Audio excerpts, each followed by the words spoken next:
L'argent gouverne le monde. Personne n'en possède davantage que l'investisseur financier BlackRock.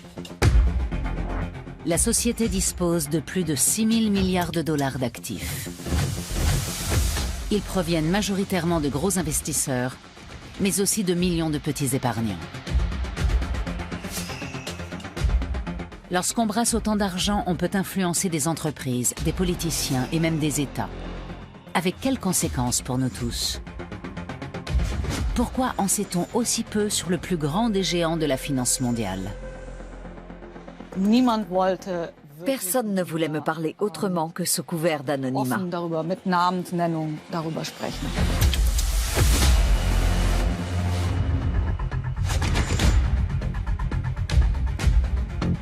I think BlackRock is an extremely dangerous company.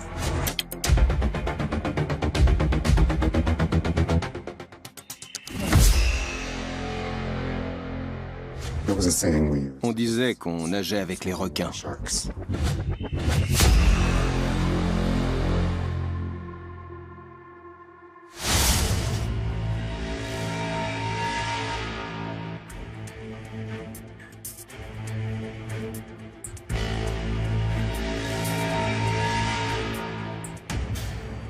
Le siège de BlackRock, le plus grand investisseur financier du monde, se trouve sur la 52e rue à New York, en plein cœur de Manhattan. Non pas sur Wall Street, mais dans un quartier de bureaux ordinaire.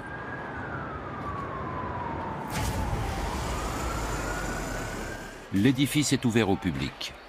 Le rez-de-chaussée abrite une boutique de design ainsi qu'un café. Un pianiste est là pour créer une ambiance raffinée. Une cascade artificielle et de la verdure forment une oasis de bien-être.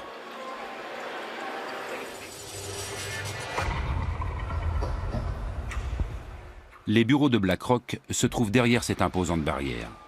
Le soir, les livreurs de repas se bousculent au portillon.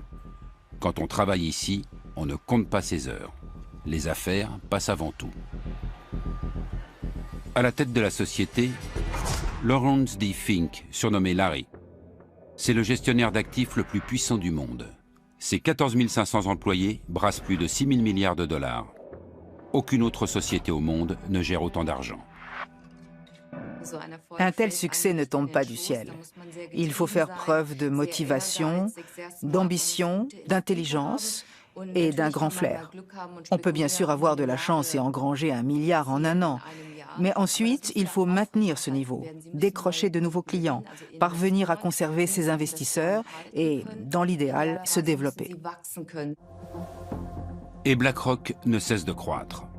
Depuis son introduction en bourse en 1999, son cours est monté jusqu'à plus de 400 $. La première action que Larry Fink a tenue dans ses mains en valait à peine 14.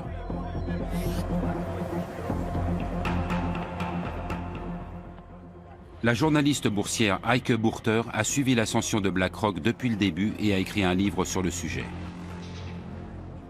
À ce jour, c'est le seul ouvrage à se pencher sur les opérations financières de la multinationale.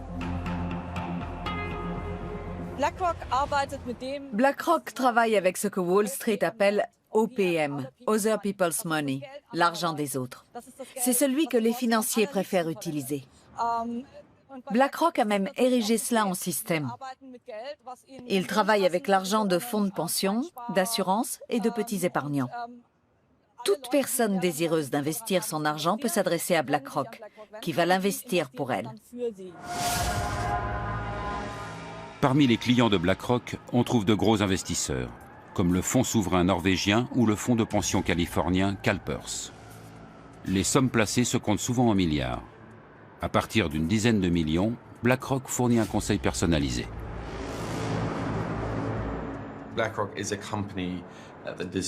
C'est une société qui doit être surveillée, car il s'agit du plus grand groupe d'investissement du monde. Avec 6 000 milliards de dollars d'actifs, elle est plus grosse que la plupart des banques, du moins en termes d'argent brassé. Depuis la crise financière, les groupes comme BlackRock sont les nouveaux rois du marché. Je ne pense pas qu'on puisse dire que BlackRock soit une entreprise connue. Je pense qu'elle est même totalement inconnue en France, à l'exception des milieux financiers. Et même dans les milieux économiques, les gens savent que c'est un investisseur important, qu'il est présent au capital de beaucoup d'entreprises, mais ils ne connaissent pas plus. BlackRock gère également l'argent de petits épargnants. Pour eux, elle propose des fonds plus abordables appelés ETF. Vendus sous la marque iShares, ils constituent près d'un tiers des actifs de l'entreprise. India, China, Brazil, iShares, small caps, large caps, iShares, industrials, low cost, every dollar counts, iShares. BlackRock vante la grande diversification des risques de ses ETF, ce qui attire les petits épargnants échaudés par la crise. Mais certaines voix s'élèvent pour dire que la multinationale a trop d'argent, qu'elle domine les marchés et pourrait mettre en danger l'ensemble du monde financier si elle se retrouvait en difficulté. Larry Fink réfute cependant ces critiques.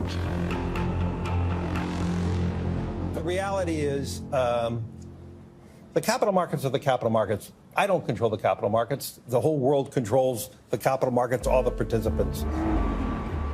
L'influence de Larry Fink sur les marchés est-elle réellement aussi faible qu'il le prétend?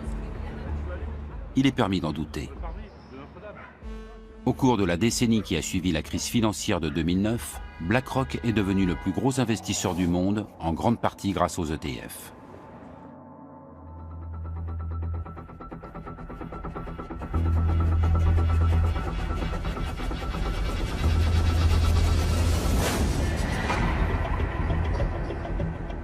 Juin 2009.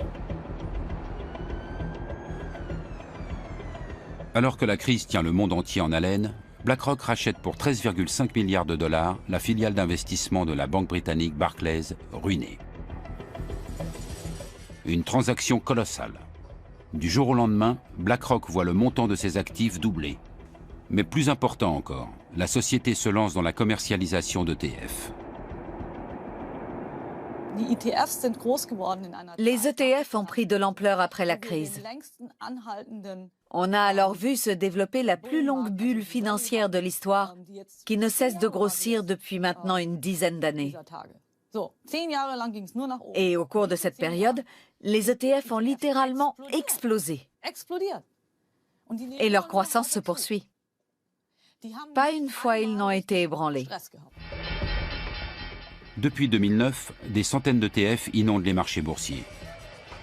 BlackRock permet à n'importe qui d'investir même de petites sommes. Bien que la marque iShares évoque un produit Apple, elle appartient à BlackRock. La société gagne de l'argent en facturant la gestion de ses fonds. Ses tarifs sont nettement inférieurs à ceux de ses concurrents, mais avec 2000 milliards de dollars placés dans les ETF, l'affaire reste juteuse.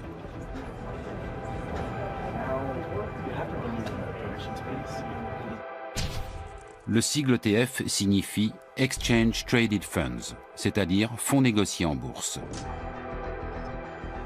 Le principe est simple. On achète non plus des actions individuelles, mais la valeur d'un indice boursier. Prenons un exemple. Si quelqu'un achète un ETF qui réplique les performances du CAC 40, il investit en fait dans les 40 entreprises qui y sont répertoriées. Désormais, la valeur de l'ETF suivra toujours celle de l'indice. Si le CAC 40 grimpe de manière globale, l'ETF augmente aussi. S'il chute, l'ETF baisse également. Ainsi, plus personne ne décide des actions qu'il faudrait acheter. L'ETF suit automatiquement la valeur de la sélection d'investissement qui compose l'ensemble de l'indice.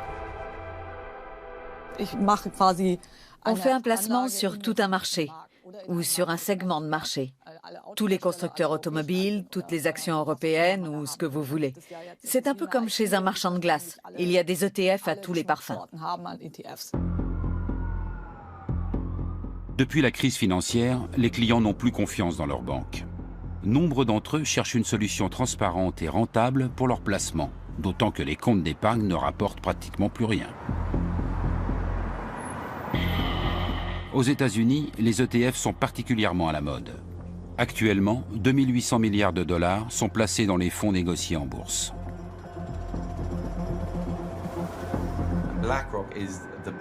BlackRock est le plus gros pourvoyeur d'ETF. Cela nous a permis à tous d'épargner à moindre coût.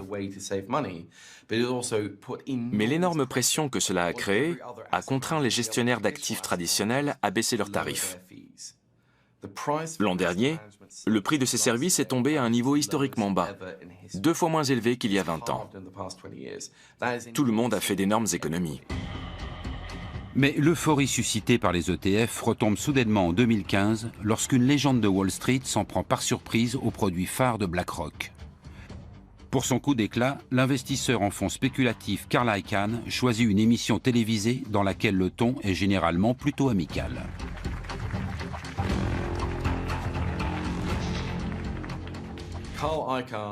Carl Icahn est l'archétype, comment le dire poliment?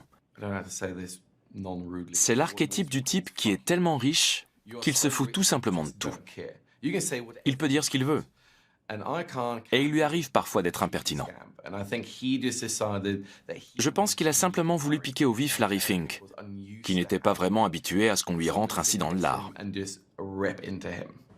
I think BlackRock is an extremely dangerous company. Okay, and I mean this. C'est un vieux loup de mer de Wall Street. On l'a souvent dit fini, mais il a toujours rebondi. On peut ne pas l'apprécier, mais c'est assurément quelqu'un qu'il ne faut pas trop sous-estimer. You get this party mobile, and everybody in the party in this mobile, and they're all on this party, they're all having a drink. And in the drink, they're all having this drink and having fun. And you know who's pushing that thing? They're pushing it. It's Larry Fink and Janet Yellen. Pushing that.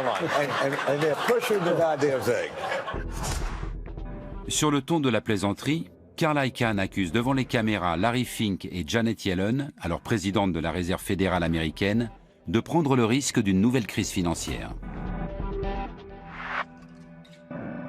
This party thing is going. Every once in a while, Janet wants to put the brakes on it. And Larry says, nah, let it go. And the people in the party are yelling, no, no, don't touch those brakes. Don't touch, this is fun. And they're moving toward this cliff, see? And the cliff is there. And this thing is going to go over this cliff. And you know what's going to destroy it? They're going to hit a black rock. That's right. That's what I'm saying. Un spécialiste de premier plan qualifie BlackRock de danger pour le monde de la finance. Son attaque va ternir l'image de l'investisseur financier.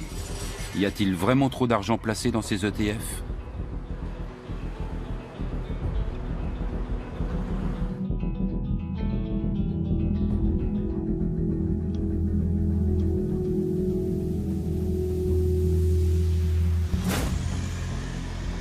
Depuis la crise financière, l'Europe est unanime sur un point. Plus jamais l'argent du contribuable ne doit servir à sauver les banques. Depuis 2014, c'est la BCE, la Banque centrale européenne, qui est chargée de les réguler et de les contrôler.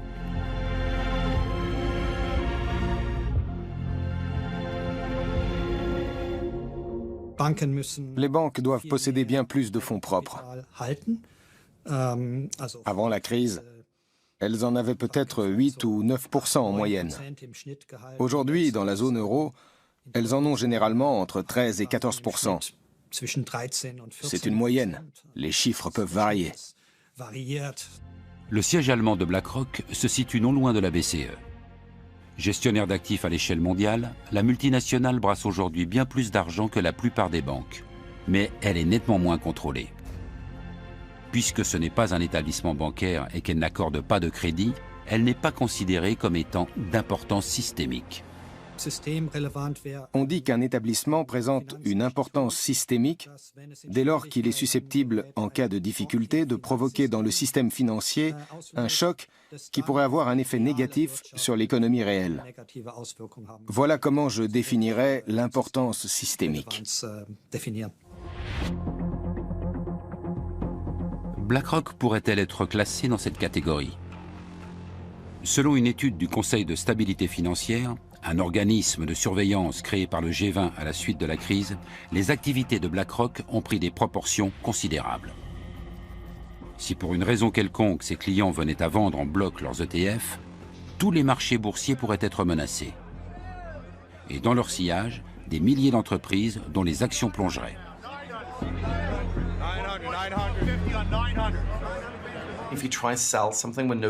Si vous tentez de vendre quand personne ne veut acheter, le prix peut chuter très rapidement. La baisse se répercute alors sur l'ensemble des marchés. et c'est l'effet boule de neige. On craint donc que les ETF s'avèrent dangereux sur certains marchés si les circonstances sont réunies. Et cette préoccupation est fondée. Avant la crise, il y avait plusieurs milliers de milliards d'ETF. Et tout allait bien. Ils se comportaient comme ils étaient censés le faire. C'est justement pour cette raison que les gens ont eu davantage confiance dans les ETF après la crise.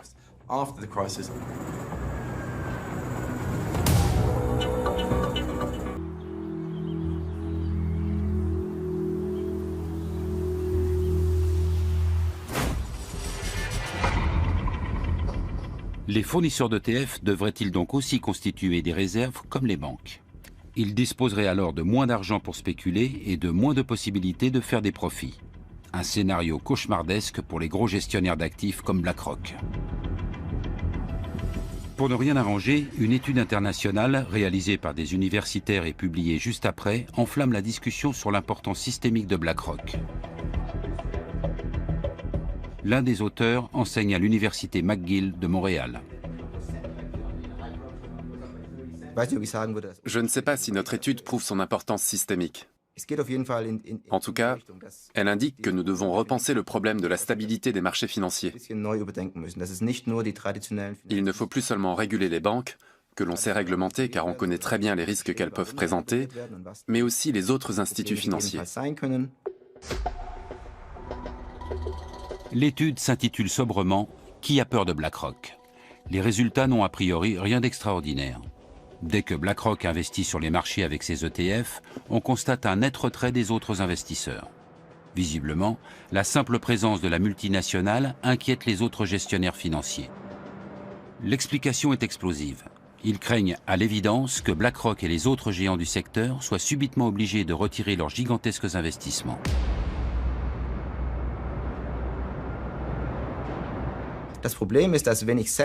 Le problème, c'est que si mes investisseurs viennent me voir pour me dire que la valeur de leur portefeuille a chuté et qu'ils voudraient récupérer leur argent, je dois revendre leurs actions alors même que leur prix est à la baisse.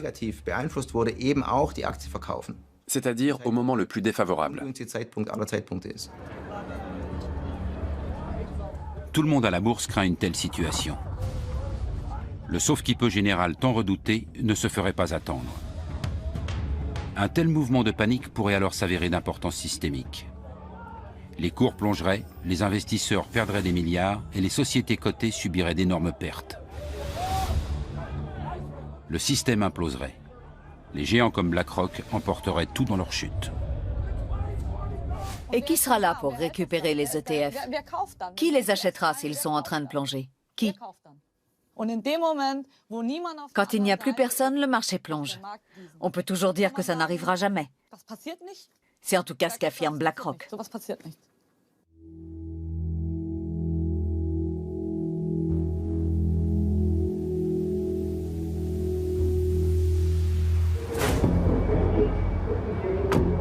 Nous nous rendons en Californie pour rencontrer un ancien salarié de BlackRock. Nous devons lui garantir un anonymat total. Il a trop peur que cette interview ne compromette son avenir professionnel. Notre informateur a vendu de nombreux ETF. La pression exercée par BlackRock pour conquérir ce marché était énorme. Il cherche peut-être à créer un duopole. Une telle chose serait très mauvaise. Face à BlackRock, ne subsisterait plus alors qu'un seul autre pourvoyeur d'ETF. On n'en est d'ailleurs pas très loin. Avec Vanguard, le numéro 2 du marché, BlackRock se partage déjà les 2/3 du marché américain. En Europe, les iShares représentent près de 50% des ETF. Des millions d'Américains veulent sécuriser leur épargne retraite grâce à des ETF. Ils placent une partie de leurs revenus chez BlackRock qui leur versera plus tard une pension. Le groupe est d'importance systémique, dans la mesure où il gère une part significative de l'épargne retraite de la population américaine. Dans ce tribunal se joue un procès croustillant. BlackRock contre BlackRock, entreprise contre salarié. L'entreprise aurait violé son obligation fiduciaire à l'égard de ses employés. La plainte évoque une véritable cannibalisation. BlackRock aurait constamment transféré l'argent de leurs pensions entre différents fonds médiocres et encaissé des frais à chaque opération. Cela signifierait que BlackRock, par appât du gain, a réduit les pensions de ses propres salariés dans le seul but d'accroître ses bénéfices. Le préjudice s'élèverait à des millions de dollars.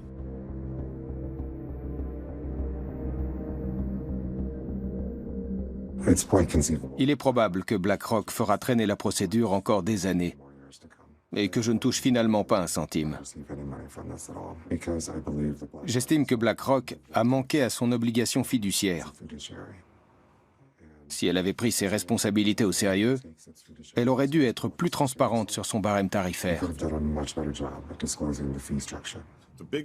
Le gros risque qu'ils courent, c'est de voir leur réputation entachée. Une grosse fraude qui saperait la confiance dans leur gestion serait bien plus dommageable pour eux qu'un problème financier.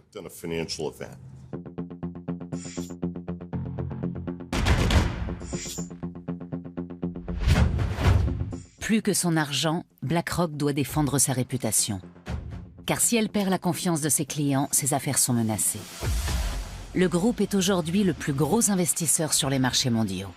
Il est donc en mesure de les influencer. Mais quel est le secret d'un tel succès ?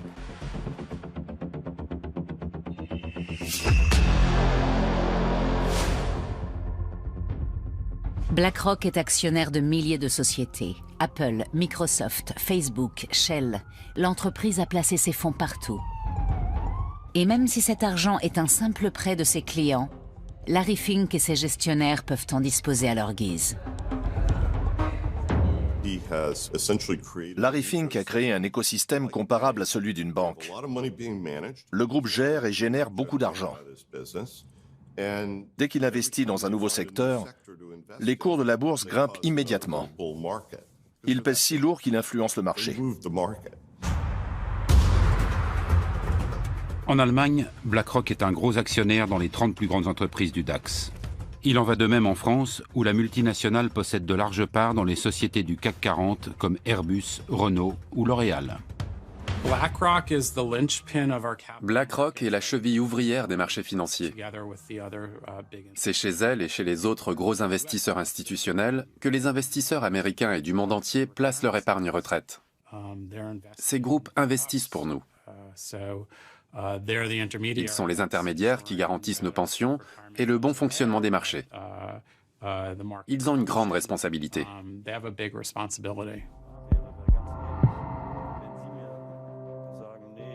Une responsabilité à l'échelle mondiale. Et pourtant, presque personne ne connaît la société. Durant des semaines, nous tentons d'entrer en contact direct avec elle. Après de nombreux appels et mails, notre demande d'interview est définitivement refusée.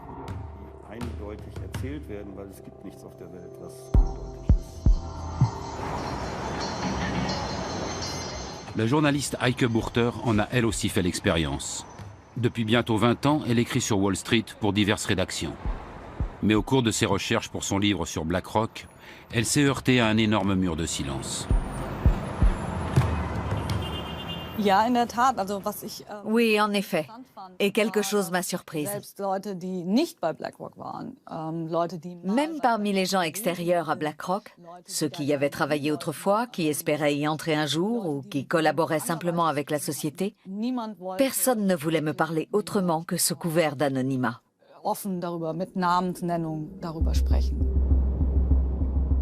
Jusqu'à présent, aucun employé de BlackRock n'a encore osé s'exprimer ouvertement.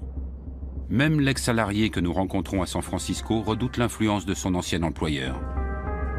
Il évoque la pression quotidienne subie chez BlackRock.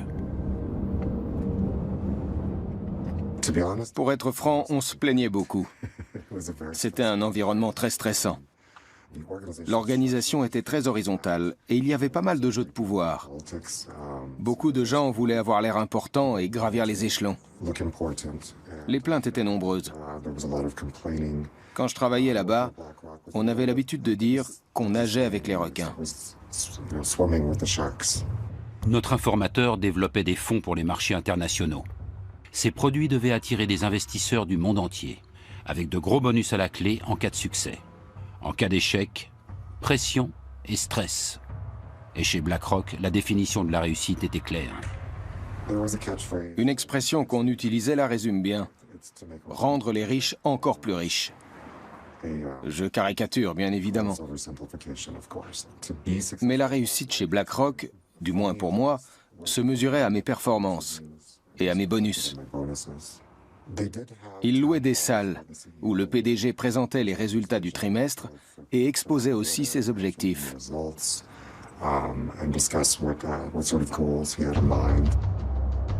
Ce qui se passe à l'intérieur de la société ne fuite presque jamais.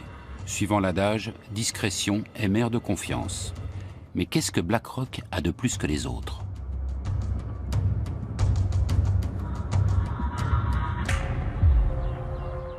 La réponse se trouve à 1300 km au nord de San Francisco, près de la frontière américano-canadienne. Wenatchee est une petite ville de 30 000 habitants.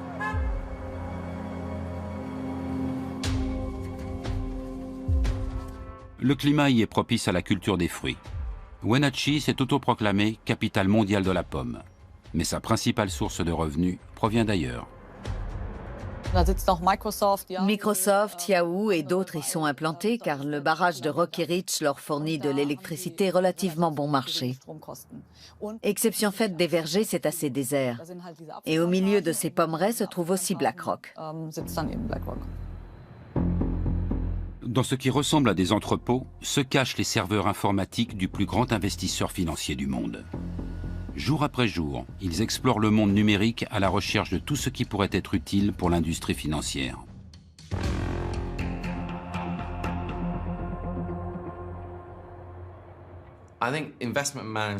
La gestion de placement est grandement tributaire de l'information et elle utilise donc bien plus de données que d'autres secteurs. Pas seulement les chiffres du PIB, du chômage ou du cours de la bourse, mais aussi les images satellites, les données de cartes bancaires, etc. Toutes ces empreintes numériques que nous laissons dans l'économie numérique, les gestionnaires d'actifs s'en emparent et les anonymisent au maximum avant de les utiliser pour réaliser des transactions et surveiller les risques. Et dans ce domaine, Larry Fink a une longueur d'avance. Le moindre mouvement boursier, la déclaration la plus anecdotique d'un ministre, tout est enregistré par les ordinateurs de BlackRock. La popularité des actions sur les réseaux sociaux sert également à évaluer la valeur des placements. Et tout cela sans intervention humaine. BlackRock a développé son propre programme d'analyse surnommé Aladdin. Une intelligence artificielle qui prend de nombreuses décisions toute seule. C'est évidemment le système qui est à la base de la gestion de risque, qui est la spécialité de BlackRock et qui permet effectivement de faire ce type d'investissement avec des coûts faibles. Dans le conte, le garçon des rues, Aladdin, avec un seul dé, s'enrichit avec l'aide d'un génie. Chez BlackRock, c'est le système informatique Aladdin avec 2 dés qui enrichit l'entreprise.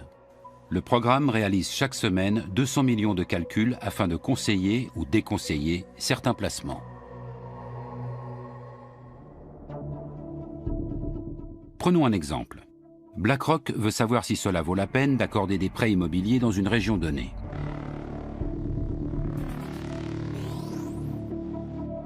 Aladdin remarque que ces derniers temps, beaucoup de crédits de ce type y ont été résiliés prématurément. Dans la masse des données, il découvre une constante. La région compte une proportion importante de cadres d'une grande société informatique.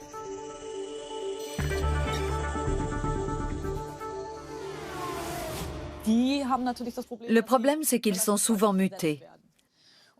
Alors BlackRock dit, sachant cela, nous n'allons pas investir dans des hypothèques ici, parce que si les gens déménagent souvent, elles nous reviendront quasiment à chaque fois. Aladdin dissuade donc les clients de BlackRock d'accorder hâtivement des prêts immobiliers dans ce genre de région. Car si les cadres déménagent régulièrement et résilient souvent leurs prêts, ils paient finalement moins d'intérêt que ce qui était prévu au départ. Solution proposée, augmenter les taux des prêts immobiliers dans les environs des grandes sociétés informatiques.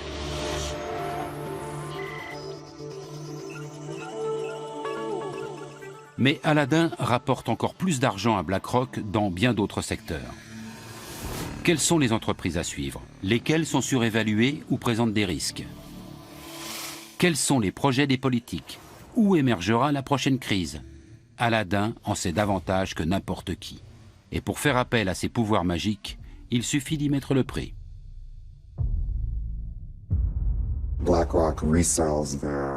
BlackRock conditionne les informations qu'elle collecte en fonction des besoins et les revend à de très grosses entreprises qui pourront ainsi gérer leurs propres actifs. En fait, Aladdin est une plateforme de gestion des risques. Aladdin est la clé de tout. BlackRock vantait déjà son pouvoir dans une vidéo promotionnelle en 2013. La banque de données y est ouvertement présentée comme un outil presque omniscient. I'm smarter than any algorithm. More powerful than any processor. Because I am Aladdin. Because I am Aladdin. A new kind of intelligence. For a new world of investing. Aujourd'hui, Aladdin brasse pas moins de 18 000 milliards de dollars. Vous m'avez bien entendu. C'est presque autant que le PIB des États-Unis. Les Américains travaillent une année entière pour réunir cette somme qui, quotidiennement, au moment où nous parlons, passe par Aladdin. 18 000 fois 1 milliard de dollars. Un montant astronomique à 12 zéros. Mais que se passerait-il en cas de bug ou de piratage? Ayant utilisé ce produit, je sais à quel point les procédures pour introduire la moindre modification au système sont draconiennes, afin de réduire les risques. Cela reste néanmoins préoccupant que tant d'argent passe par cet unique système. Si Aladdin et un autre programme gèrent seuls tout l'argent de la planète, je crains un duopole à la Coca-Cola et Pepsi. Imaginez les risques que cela représente et le pouvoir qu'ils auront. C'est un problème systémique.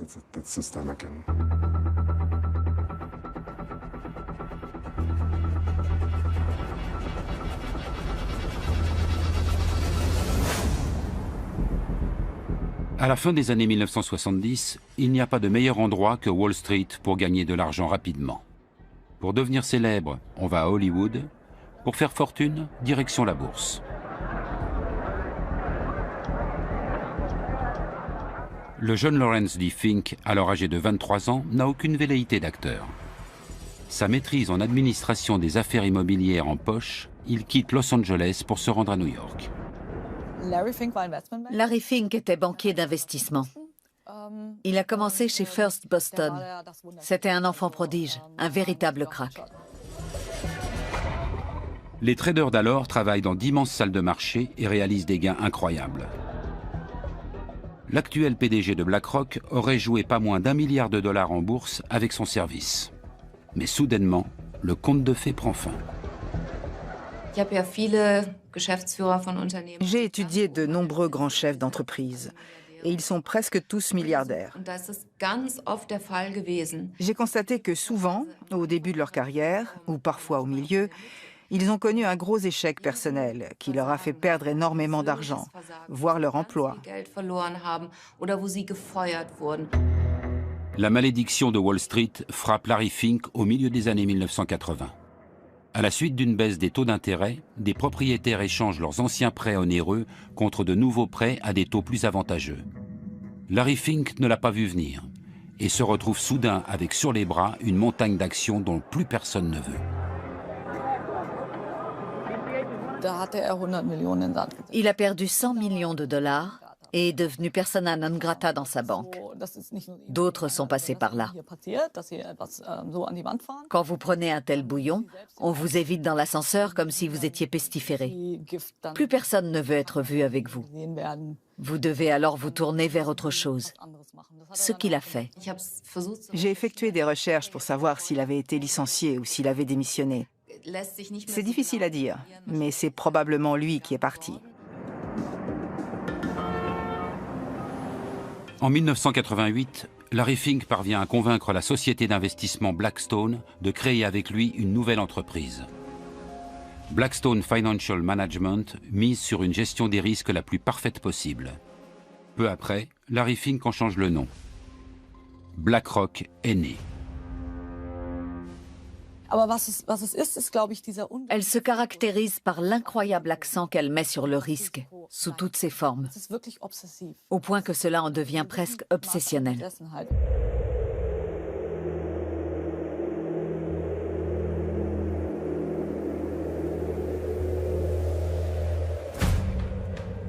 Davos, sismographe des risques et des opportunités de l'économie mondiale.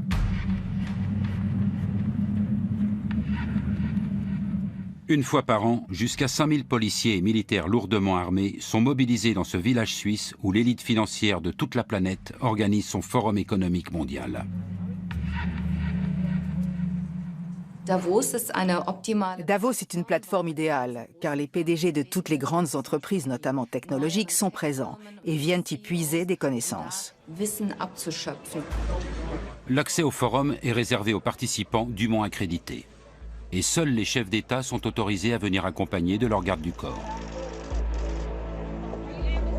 Davos offre aux grands de ce monde des possibilités illimitées d'étendre leur réseau. Dans le milieu de la finance, on dit que passer 3 jours à Davos, c'est s'épargner 3 mois de voyage. Ce sont des gens à part. Ils se connaissent tous. C'est un cercle très restreint. Ils se retrouvent dans des clubs ou à Davos. Ils s'assoient ensemble et discutent de l'état du monde, des inégalités sociales et des moyens d'y remédier. Ils évoluent dans les hautes sphères. Et BlackRock a toujours voulu être de la partie. Larry Fink rencontre ici des chefs d'État, des hommes politiques ou des PDG. Parfois, ils participent ensemble à des tables rondes. Mais la plupart du temps, ils s'entretiennent à huis clos. Larry Fink gère des actifs du monde entier. Cela va d'un fonds gouvernemental koweïtien à un fonds de pension allemand, en passant par une assurance australienne. Comme il a accès à toutes ces données, dans lesquelles il puise depuis plus de 20 ans, il a un aperçu unique de l'état du monde de la finance. Et grâce à cela, il produit à son tour ses propres données. Il est une pierre angulaire de cet immense réseau de personnes. Les interviews de Larry Fink sont rares. Dans celle-ci, réalisée à Davos, il évoque ses débuts et son premier job dans la boutique de chaussures de son père. At 10 years old, I was required to learn how to sell shoes and help my father. Well, I learned how to deal with people pretty early in my career, and it was a great learning lesson how to deal with people, how to appeal to people's needs, and I was a pretty good shoe salesman. Il s'agit là d'une des rares anecdotes personnelles connues au sujet de Larry Fink. Elle vise à donner l'image d'un homme d'affaires consciencieux et à réduire le fossé qui sépare depuis longtemps l'homme de pouvoir des petits investisseurs. Il publie régulièrement des lettres adressées aux dirigeants des entreprises dans lesquelles BlackRock a investi. Il s'y montre attaché à leurs responsabilités sociales. La société exige que les entreprises, à la fois publiques et privées, se mettent au service du bien commun. Pour prospérer sur le long terme, toute entreprise doit non seulement produire des résultats financiers, mais également montrer comment elle apporte une contribution positive à la société. C'est le discours à la mode actuellement. Mais pour moi, il ne s'agit que de blabla idéologique. Il se présente comme un visionnaire et un philanthrope, alors qu'il sait pertinemment ce que font ces entreprises, notamment Rheinmetall. Rheinmetall est l'un des plus gros fabricants d'équipements militaires d'Europe. Basé à Düsseldorf, le groupe vend des armes dans le monde entier. La fondation Ethecon a donc décerné à la société et à ses investisseurs un prix négatif, le Black Planet Award. En tant qu'actionnaire important, Larry Fink est nommément cité. Par l'intermédiaire de BlackRock, il investit dans de gros groupes, en particulier ceux dont les marges bénéficiaires sont les plus attrayantes. Même s'il sait très bien que ces entreprises s'enrichissent grâce à d'épouvantables guerres civiles, comme celle qui déchire en ce moment le Yémen. Il investit également dans des entreprises qui gagnent de l'argent en détruisant la nature.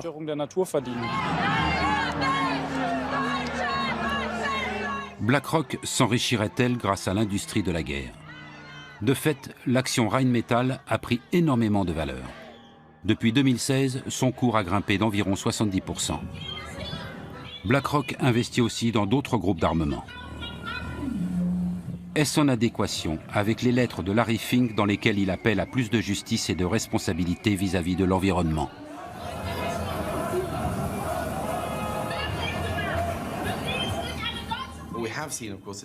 Larry Fink aime bien envoyer chaque année sa lettre aux dirigeants d'entreprise pour leur donner ses directives. Mais comme le Financial Times et d'autres journaux l'ont déjà fait remarquer, ce discours ne correspond pas toujours à ce que disent les gestionnaires de fonds de BlackRock au conseil d'administration des entreprises. En d'autres termes, les déclarations d'intention de Larry Fink n'ont rien à voir avec la réalité. BlackRock privilégie les investissements les plus rentables et non les plus éthiques. Comme avec Rheinmetall, qui continue de vendre des armes à l'Arabie Saoudite par l'intermédiaire de filiales, et ce, malgré l'interdiction d'exporter décrétée par le gouvernement allemand.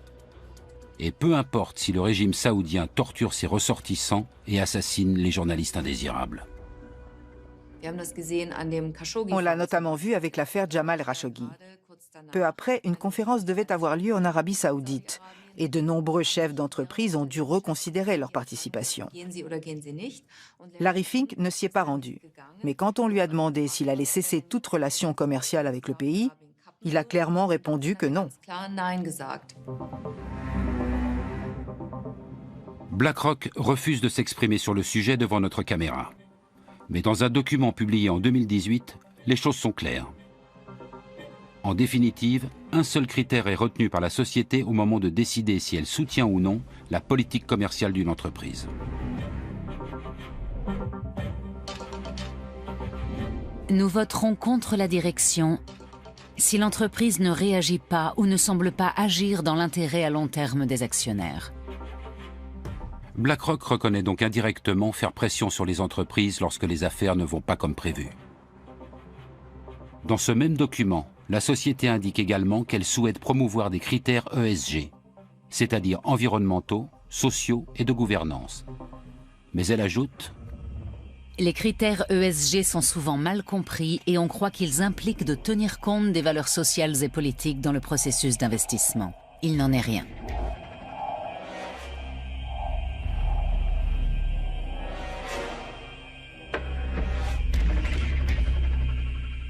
Et le siège de BlackRock à Francfort précise encore sans ambiguïté: les gestionnaires d'actifs ne peuvent pas utiliser les actifs de leurs clients pour promouvoir leurs propres opinions sociales ou politiques. BlackRock n'intervient pas dans les décisions d'ordre moral, mais s'ingère dans les autres aspects de la vie de l'entreprise. Son influence va-t-elle au-delà des votes lors des assemblées générales annuelles? Disons que BlackRock investit au capital d'une entreprise pour le compte d'un fonds privé et qu'elle détient dès le départ 5, 10 ou 15% des parts, ainsi qu'un siège au conseil d'administration. Dans ce cas, en effet, elle s'impliquera plus activement, car c'est dans son intérêt de favoriser et de développer une nouvelle entreprise. Parfois, ça peut rapporter gros. Même les plus importants PDG des grands pays industrialisés ont pu le constater. Un article du magazine d'affaires allemand Wirtschaftswoche a enquêté sur l'influence de BlackRock sur ses dirigeants. Johannes Tyson, patron de l'entreprise allemande E.ON, résume ainsi: le département gouvernance d'entreprise de BlackRock rencontre ces entreprises, mais ces sociétés elles aussi cherchent à les rencontrer. C'est une réalité. Ils ont de l'influence, mais ils n'ont besoin de rien forcer. Simplement, ils décident. Le PDG d'une grande entreprise cotée en bourse se doit d'avoir une vue d'ensemble complète de ses actionnaires. Il a intérêt à ce qu'il s'agisse en majorité de gros fonds d'investissement plutôt que d'une multitude de petits actionnaires ou de fonds spéculatifs. Mieux vaut avoir de gros joueurs qui possèdent 5 ou 7% de vos parts avec leurs clients parce que ça vous apporte de la stabilité.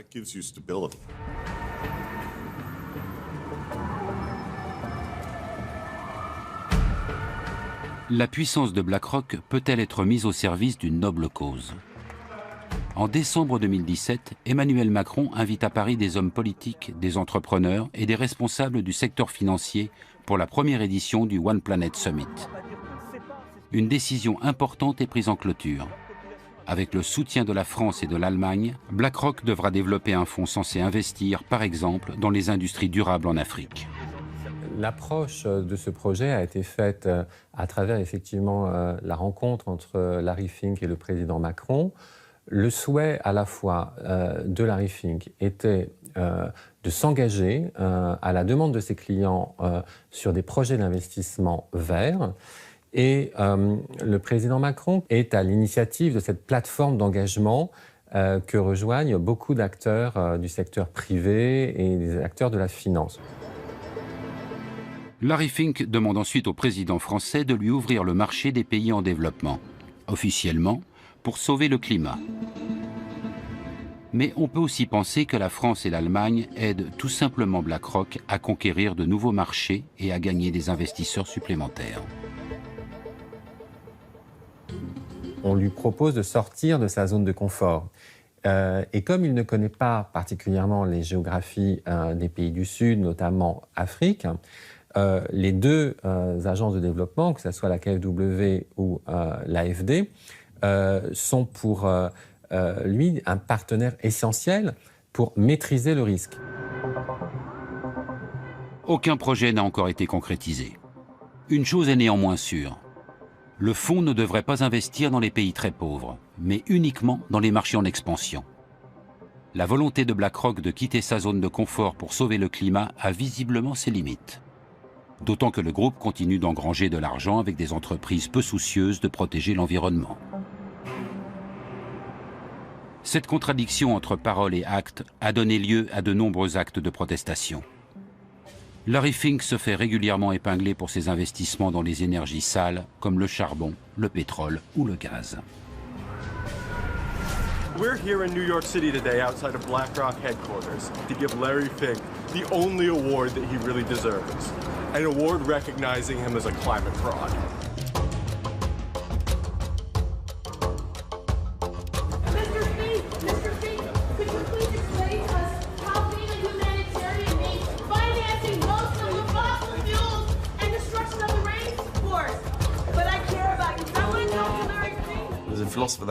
Un philosophe a dit que du bois courbe dont est fait l'homme, rien de droit n'a jamais été taillé. Et BlackRock reste une entreprise, malgré ce que peut en dire Larry Fink.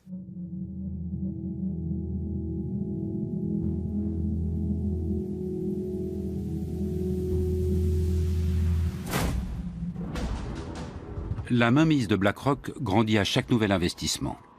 Le groupe vote déjà aux assemblées générales de 17 000 grandes sociétés du monde entier et influence donc leur stratégie.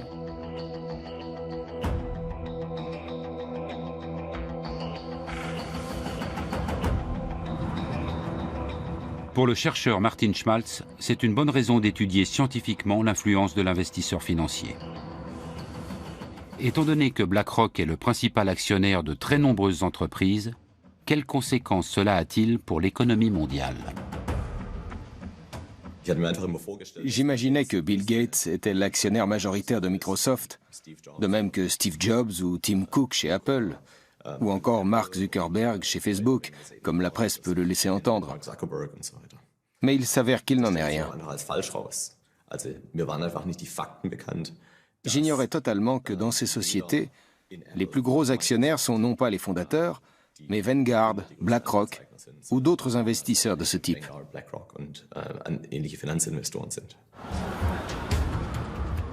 Martin Schmaltz relève notamment que ces groupes investissent dans des entreprises qui sont concurrentes. Les experts parlent alors de propriété commune.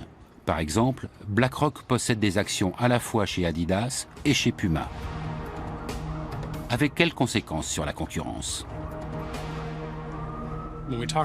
La propriété commune, c'est le fait que les gros actionnaires possèdent des parts dans pratiquement toutes les entreprises du monde. On craint que cela réduise la concurrence. Et en effet, les sociétés grossissent, elles diminuent en nombre et elles dominent certains secteurs. Mais on ignore si cela est dû aux investisseurs institutionnels. Afin d'en savoir plus, Martin Schmaltz et ses collègues ont analysé le marché du transport aérien américain. Il s'avère que les prix des billets des grosses compagnies ont parfois augmenté jusqu'à 11% sous l'influence de la propriété commune.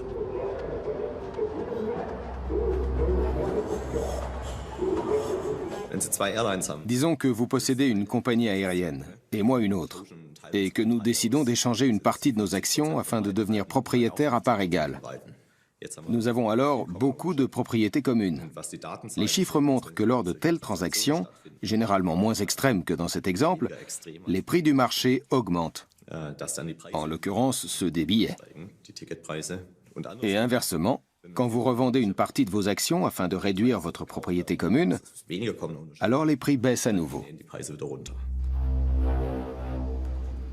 Les recherches de Martin Schmaltz montrent l'influence de la propriété commune sur le comportement des dirigeants d'entreprises concurrentes. Quand ils savent que leurs propres investisseurs ont des parts dans d'autres entreprises, ils ont tendance à moins se battre sur le terrain de la concurrence. Ce faisant, ils amorcent une spirale dangereuse. Si le PDG de la première entreprise fait un peu moins d'efforts pour réduire les coûts et peut ainsi accroître ses profits, et que le PDG de la seconde fait de même, alors les coûts vont augmenter globalement dans le secteur. Ça va ralentir la demande et conduire les entreprises à moins produire. Quand les entreprises produisent moins, les prix des produits sont plus élevés, du simple fait que moins d'offres fait monter les prix. On peut donc se retrouver dans une situation paradoxale où les marges augmentent dans le secteur, alors même que l'effort de réduction des coûts est moindre. Cette étude a fait grand bruit dans le monde entier. Même la célèbre université de Berkeley surveille cette nouvelle menace qui plane sur la concurrence. Celle-ci, si Martin Schmaltz a raison, ne serait plus en péril uniquement en cas d'accord direct sur les prix.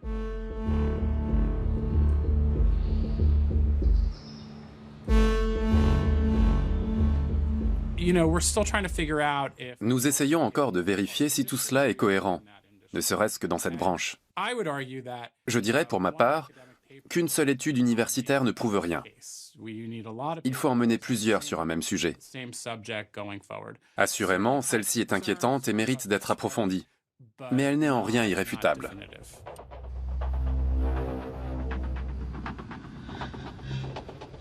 Martin Schmaltz a également étudié le secteur bancaire américain.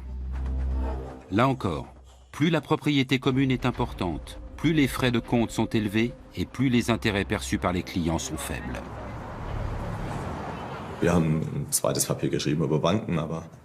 Nous nous sommes penchés sur les banques, mais d'autres se sont intéressés aux prix pratiqués par les grands groupes de semenciers et ont, là aussi, montré les effets de la propriété commune. Une demi-douzaine d'études indiquent que la propriété commune influence la faculté d'innovation des entreprises. Le sujet fait débat parmi les scientifiques. Les médias s'en emparent aussi, car il fait l'effet d'une bombe. Un monde où les grands groupes financiers limiteraient sévèrement la concurrence serait préjudiciable à l'ensemble des économies nationales.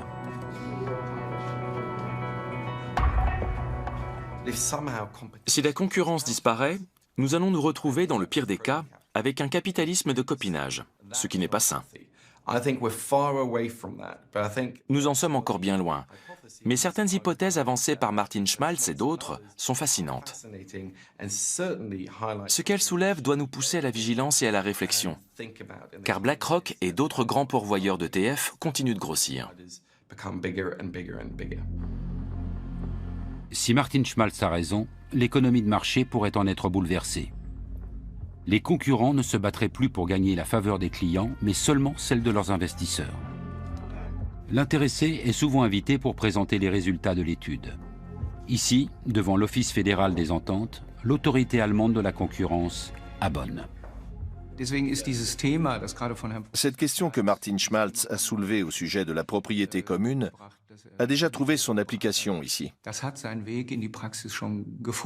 Nous examinons les choses au cas par cas et nous essayons de voir quels effets cela pourrait avoir sur la concurrence.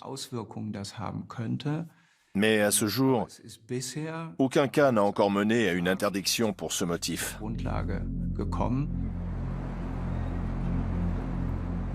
BlackRock et les autres investisseurs financiers ne tiennent pas à ce que le contrôle des achats d'actions soit renforcé. Rien d'étonnant à cela. D'après les spécialistes, les 3 plus gros fonds d'investissement seraient actionnaires majoritaires dans 90% des 500 plus grandes entreprises américaines. La propriété commune est donc la règle et non l'exception.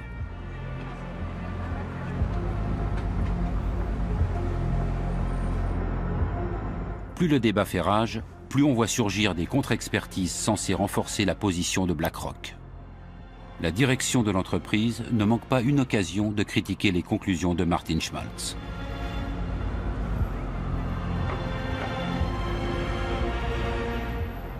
Afin d'examiner les dangers potentiels de la propriété commune pour l'économie, la Commission fédérale du commerce a organisé une audition à New York en novembre 2018.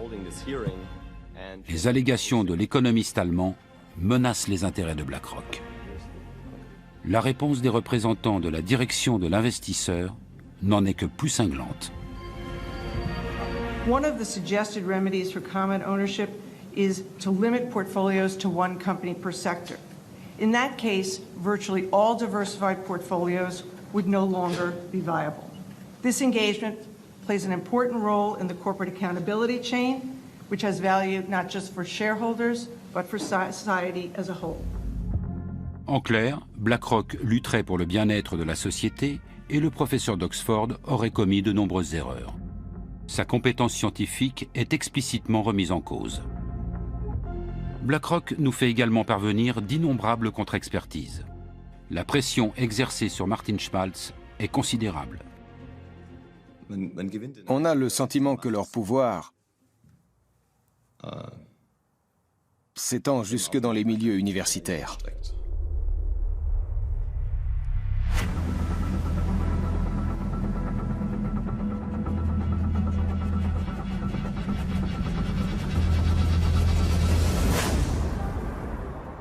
Dans le quartier de Wall Street, personne ne doute de l'impact significatif de BlackRock sur les marchés. Mais comment l'entreprise est-elle devenue si puissante en si peu de temps ?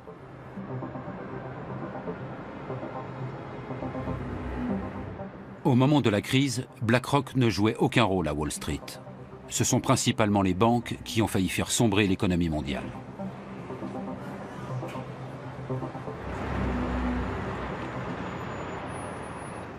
En septembre 2008, la banque d'investissement américaine Lehman Brothers fait faillite, ébranlant dans son sillage le système financier mondial. L'une des tâches les plus urgentes consiste alors à déterminer la gravité réelle de la situation pour les divers instituts bancaires. Sur quels titres toxiques ont-ils spéculé? Quelle est l'ampleur des dégâts? Qui peut répondre à ces questions? Et surtout, à qui peut-on encore se fier?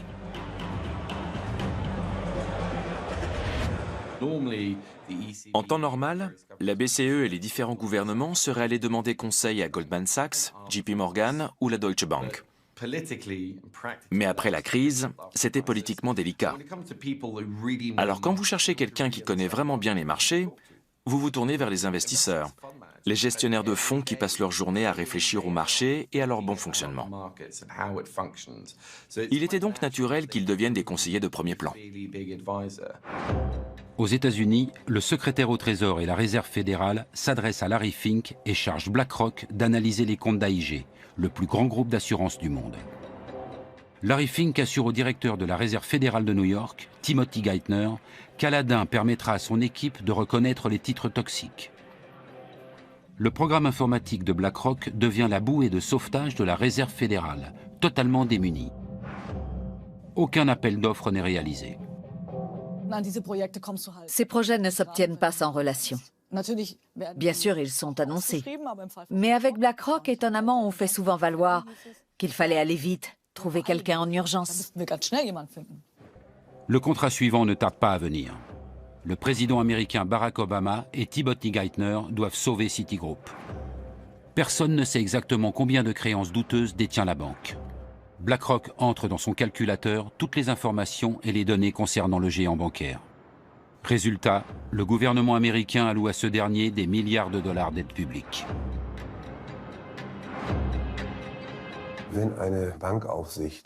Si l'autorité de contrôle du secteur bancaire ne peut pas définir elle-même les critères de robustesse d'une banque, elle capitule.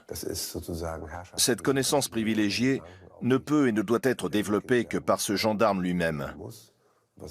Et elle doit rester sa prérogative exclusive. Lorsqu'en 2009, Barack Obama nomme Timothy Geithner secrétaire au Trésor, Larry Fink obtient une entrée directe à la Maison-Blanche. Les perspectives s'annoncent exceptionnelles pour BlackRock.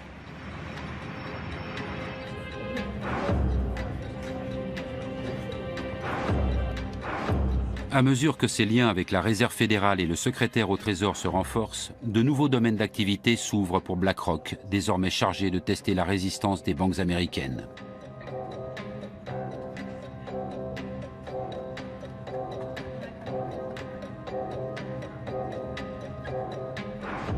L'Europe aussi fait bientôt appel au service de BlackRock. À la suite de la crise financière, l'Union européenne renforce la réglementation sur les banques. En 2014, la BCE est chargée du contrôle bancaire européen.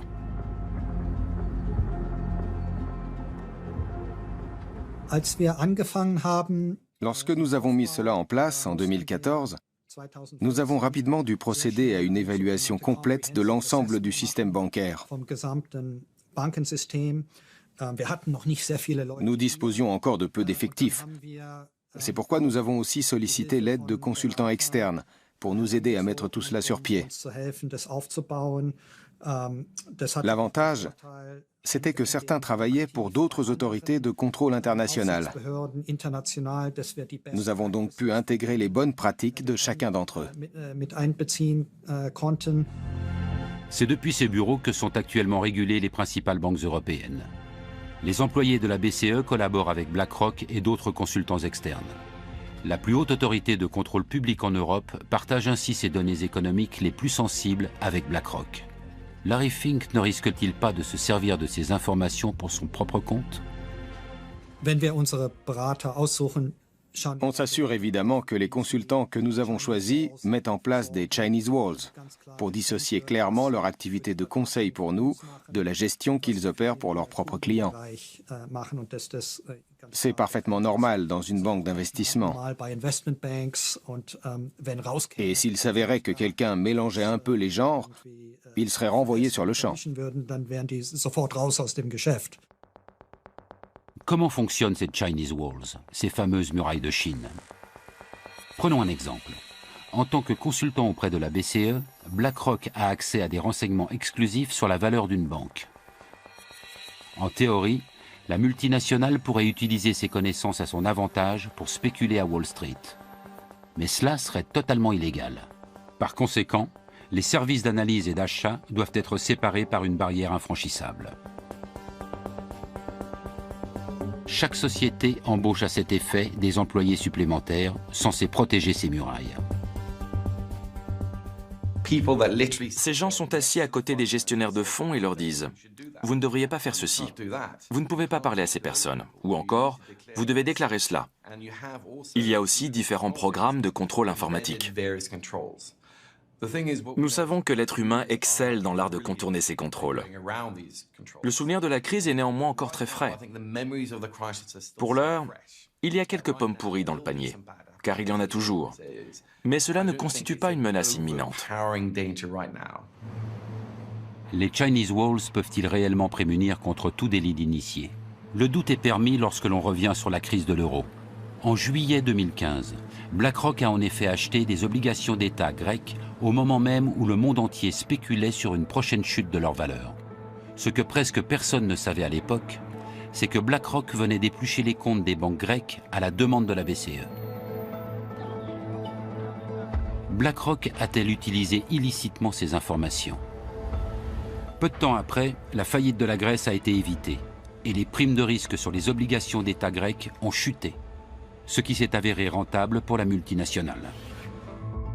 Pour sa défense, BlackRock rappelle qu'elle est une société réglementée. L'équipe de consultants indépendants qu'elle a montée en 2008 est, dit-elle, strictement séparée des services d'investissement, y compris physiquement.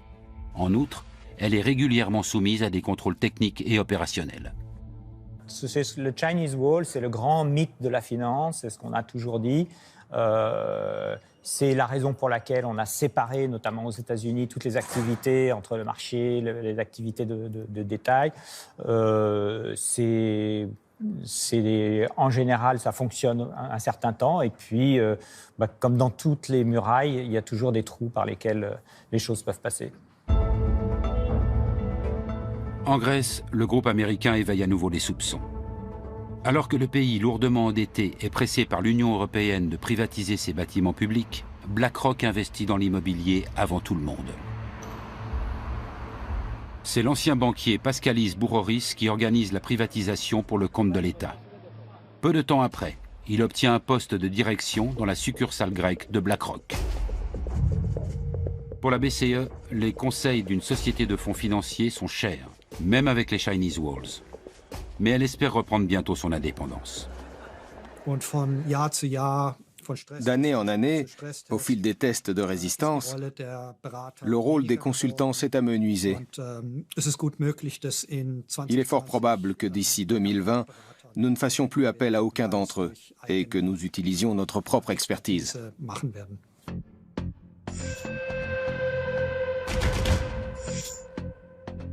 Non seulement BlackRock est le premier investisseur financier du monde, mais la société conseille également les gouvernements et les banques centrales. Beaucoup craignent que cette activité lui donne accès à des informations sensibles sur le système financier, qu'elle pourrait utiliser à son avantage. Mais même si BlackRock ne tire aucun parti de ses connaissances d'initié, une question se pose. À quel point est-elle liée au monde politique ?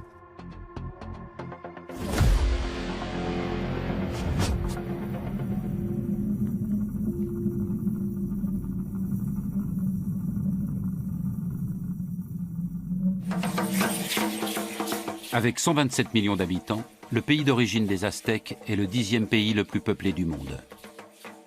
Son PIB par habitant est pratiquement équivalent à celui de la Chine. Malgré les problèmes qu'il connaît, le Mexique aiguise donc les appétits. Notamment celui de BlackRock. Depuis 2008, le groupe américain investit massivement dans ce pays.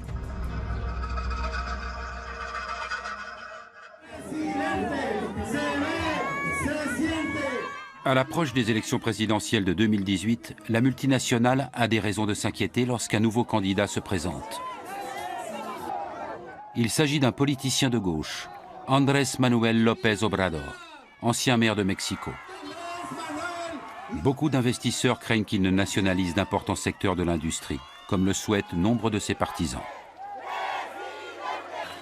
Le candidat le plus fort était alors M. López Obrador, l'actuel président du Mexique.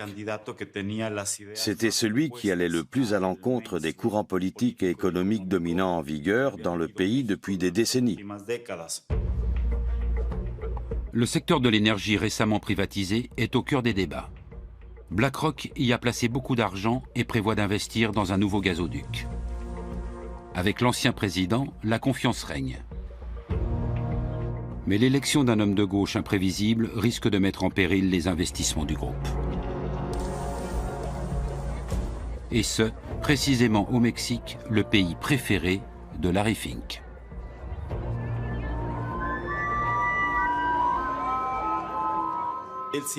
Il a toujours eu une relation privilégiée avec le Mexique. Il a souvent répété qu'il aimait ce pays. Et une chose est sûre, BlackRock a investi plus de 60 milliards de dollars dans divers fonds au Mexique. Le contraste ne pourrait être plus grand. Alors que BlackRock brasse des milliers de milliards de dollars à travers le monde, le modeste siège du parti de López Obrador se situe dans un quartier populaire de Mexico. C'est de ce bâtiment que le politicien mène sa campagne. Son quartier général n'a d'ailleurs pas bougé depuis. Pour parler aux candidats ou à ses hommes de confiance, il faut normalement passer par ce hall d'accueil.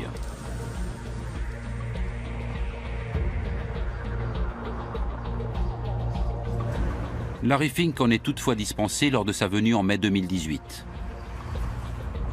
Avec d'autres gestionnaires financiers, il a le privilège de rencontrer le politicien de gauche dans un hôtel de luxe. Le contenu de leur discussion reste confidentiel. Toujours est-il que le candidat Obrador déclare alors publiquement que les fonds d'investissement américains restent les bienvenus au Mexique. Je crois que cette rencontre a été, et j'insiste sur ce point, une marque de confiance. Ça allait bien au-delà d'une simple démonstration de bonne volonté. Peu de temps après, López Obrador est élu à la tête du pays. Le peuple attend de lui qu'il combatte la corruption et la criminalité en pleine explosion. Mais beaucoup veulent aussi renationaliser des secteurs de l'économie privatisés dans lesquels BlackRock a placé des milliards. Cependant, après sa victoire électorale, le nouveau président n'en parle plus et il n'en reparlera sans doute plus jamais. Car aucun dirigeant mexicain ne peut se passer de l'argent de gros investisseurs étrangers comme BlackRock. La probabilité que le président Obrador confisque ou chasse les capitaux étrangers investis au Mexique dans le secteur de l'énergie est nulle, pratiquement nulle, pour une simple question de survie. Aucun organisme international, que ce soit le FMI, la Banque mondiale ou la Banque de développement, ne prêterait de l'argent au Mexique pour compenser ces sommes.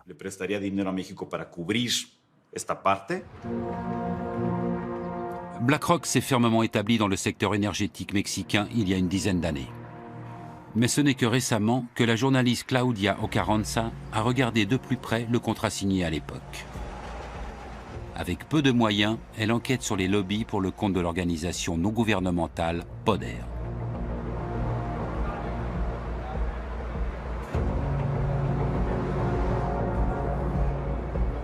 Pour des raisons de sécurité, nous ne pouvons pas filmer l'extérieur de son bureau.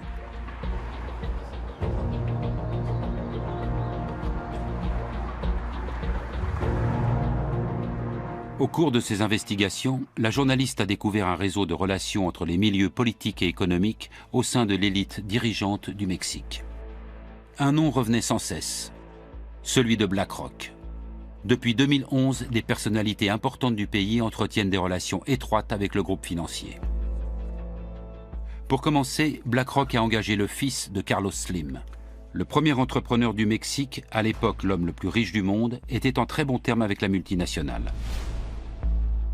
Peu après, BlackRock a engagé Gerardo Rodríguez Regordosa. Alors secrétaire d'État aux finances, il s'était prononcé en faveur de la privatisation des entreprises publiques, ce qui allait dans le sens de son futur employeur, BlackRock.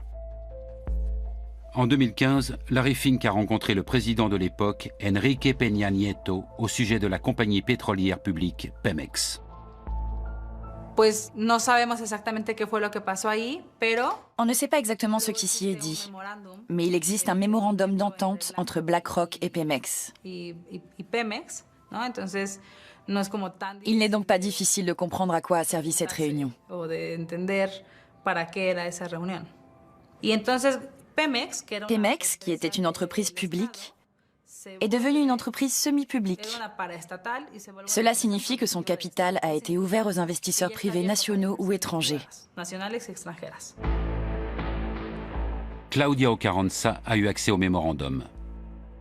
Il prévoit la création d'un bureau d'études commun à BlackRock et Pemex, ayant pour but de soutenir leur collaboration dans des projets énergétiques au Mexique. Le contrat proprement dit, qui contient tous les détails, reste à ce jour confidentiel. Officiellement, car il s'agirait d'un secret commercial et que cela pourrait menacer la relation entre BlackRock et Pemex, ainsi que la concurrence. Aujourd'hui encore, on ignore quel est le pourcentage maximal que BlackRock peut détenir dans une entreprise énergétique, ou quelles sont ses obligations en termes d'investissement. On n'en sait toujours rien. Mais la journaliste est parvenue à découvrir certains détails. BlackRock a accès à de gros projets énergétiques comme le gigantesque gazoduc Los Ramones. Avec un partenaire, la multinationale a injecté 900 millions de dollars pour développer cette infrastructure qui va relier le centre du Mexique au site de production de gaz de schiste au Texas. C'est le début d'une série d'investissements considérables dans le secteur énergétique mexicain. Malgré le changement de gouvernement et l'arrivée d'un président de gauche, BlackRock consolide toujours davantage son influence. Pour la seule année 2018, Ils ont placé 85 milliards de dollars dans des fonds d'énergie renouvelable. Cela représente pratiquement 90% des fonds dont ils disposent. Et ils continuent d'investir dans le secteur de l'énergie. BlackRock fait partie des principaux investisseurs étrangers au Mexique. Outre le secteur de l'énergie, BlackRock s'intéresse surtout aux fonds de pension mexicains. En 2014, la Banque nationale l'autorise à investir une partie de l'épargne retraite des Mexicains. En d'autres termes, BlackRock a accès à l'argent de nombreux retraités et est chargé de sécuriser leur rente. Un marché immense.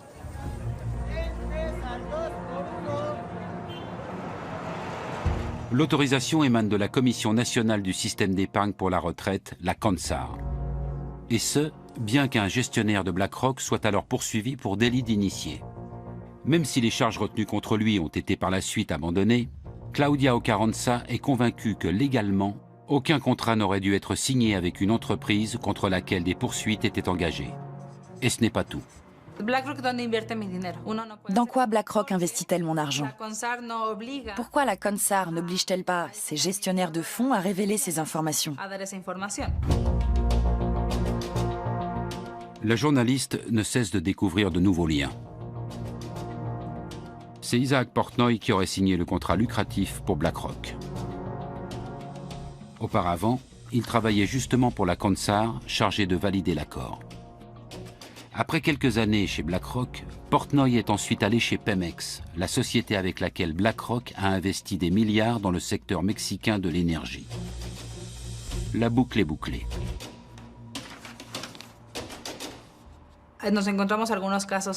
Nous avons rencontré quelques cas comme celui de BlackRock et Isaac Portnoy. Il est important de préciser que nous n'avons aucune preuve que celui-ci ait fait quoi que ce soit d'illégal. Mais nous savons qu'il siégeait à la CONSAR, qui réglemente les fonds de pension au Mexique. Un cas classique de pantouflage. Des personnalités importantes issues d'institutions publiques ou politiques se retrouvent chez BlackRock. Et inversement, en fonction des besoins.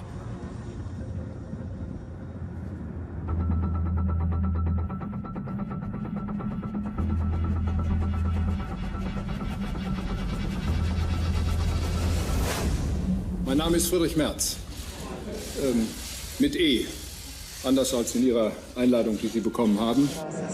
Lorsque la chancelière allemande Angela Merkel annonce en 2018 vouloir quitter la présidence de la CDU, un ancien haut responsable politique pose sa candidature pour lui succéder. Friedrich Merz, ancien président de groupe de la CDU au Bundestag, est entre-temps devenu président du conseil de surveillance chez BlackRock. Si les gens passent de BlackRock à la politique, je trouve ça moins problématique qu'ils se fassent payer ou autre.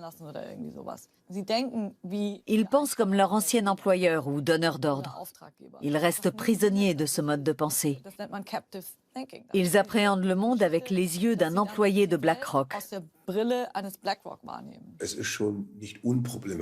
Au-delà de la question de la réglementation, c'est dérangeant qu'un dirigeant allemand puisse mettre toutes ses relations politiques à disposition d'une entreprise aussi puissante.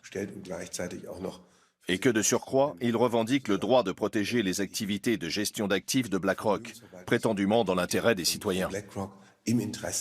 Mais personne n'est dupe. De même qu'il n'est pas crédible en connaisseur du monde économique. Il n'a jamais occupé de fonction de management. Dans la course à la présidence de la CDU, Friedrich Merz soutient également une mesure d'aide fiscale aux fonds de pension privés. Mais il omet de préciser que son ancien employeur en tirerait avantage. Wir haben eine viel zu geringe Ausstattung der betrieblichen und der privaten Altersversorgung mit kapitalgedeckten Systemen. Le fait de s'offrir les services de M. Merz, qui a le bras long dans la politique allemande, et dont on espère qu'il pourra protéger nos intérêts, est éloquent.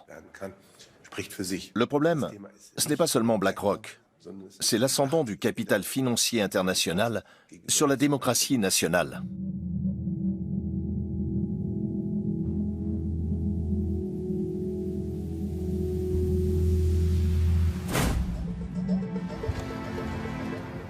En France, 5 mois après l'élection présidentielle de 2017, une rencontre mémorable a lieu à l'Élysée. Emmanuel Macron invite des investisseurs, au premier rang desquels figure Larry Fink, le PDG de BlackRock.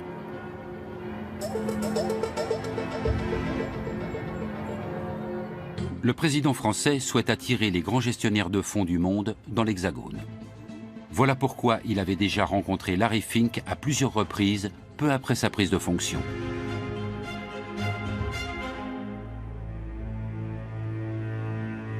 Aujourd'hui comme alors, les entretiens ont lieu à huis clos. Macron ne veut aucune caméra.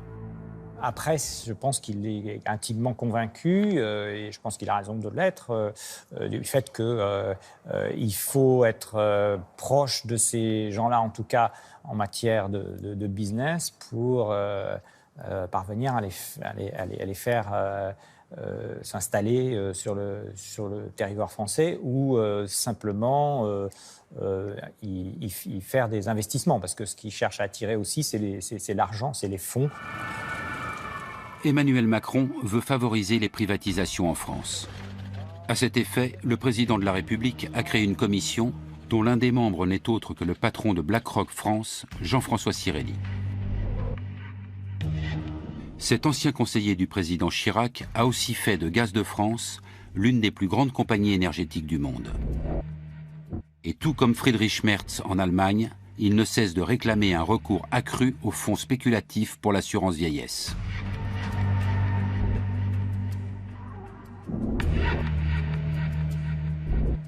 Nous faisons une étude chaque année pour savoir ce que veulent les Français pour leur retraite. En même temps, ils sont conscients que les régimes obligatoires ne suffisent pas pour assurer le niveau de vie qu'ils souhaitent à leur retraite. Et donc, je crois qu'il est très important qu'il y ait un nouveau pilier et qu'il y ait un nouveau pilier pour développer ces produits. Pendant que les lobbyistes financiers comme BlackRock renforcent leurs liens avec Emmanuel Macron, le gouvernement français se heurte au mouvement des Gilets jaunes. Ces derniers s'élèvent contre ces réformes économiques libérales et sont révoltés contre les politiques qui laissent les géants de la finance se partager le monde entre eux.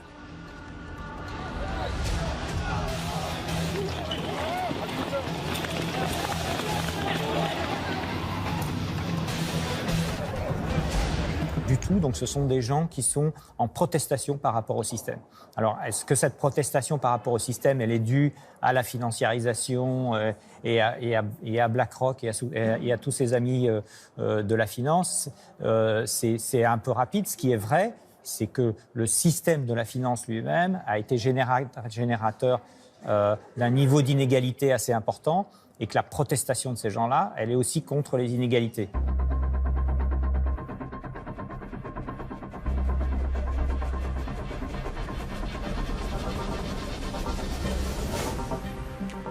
En Allemagne aussi, la résistance face au monde de la finance s'organise.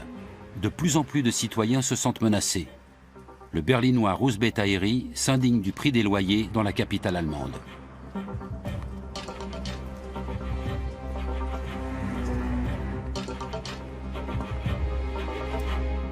Il est particulièrement révolté par l'influence des investisseurs financiers au sein de l'entreprise immobilière Deutsche Wohnen. Car pour un logement rénové situé dans une zone résidentielle comparable, elle augmente parfois les loyers 2 fois plus que ne le ferait la ville. Beaucoup pensent que l'actionnaire principal, BlackRock, n'y est pas étranger. Difficile de croire qu'une entreprise milliardaire comme BlackRock, ou plus exactement multimilliardaire, délaisse un tel investissement. Ils font ce qu'ils veulent.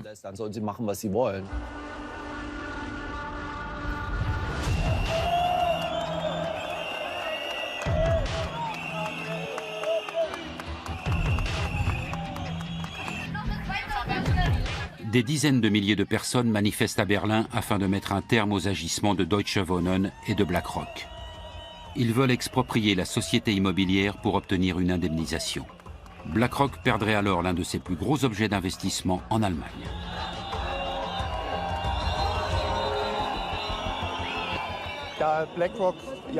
BlackRock possède aussi des actions de Deutsche Wohnen. Elle doit détenir près de 10% des parts. Ils préfèrent préserver leurs dividendes plutôt que d'entretenir les logements. Ils sont aussi chez Vonovia et dans toutes les grandes entreprises.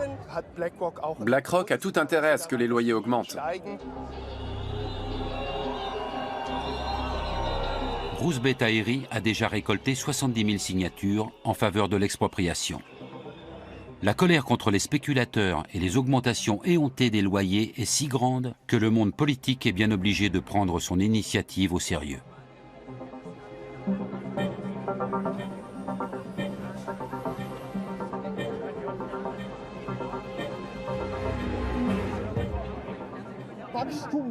Seule la croissance leur importe.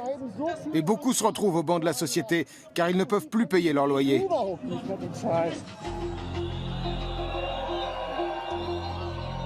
La pression de la rue a déjà fait bouger les choses. Le débat qui a suivi la manifestation a conduit à un gel des loyers durant 5 ans, ce qui a fait chuter le cours de l'action Deutsche Wohnen d'environ 20%. Pour BlackRock, c'est une source de revenus sûre qui menace de se tarir.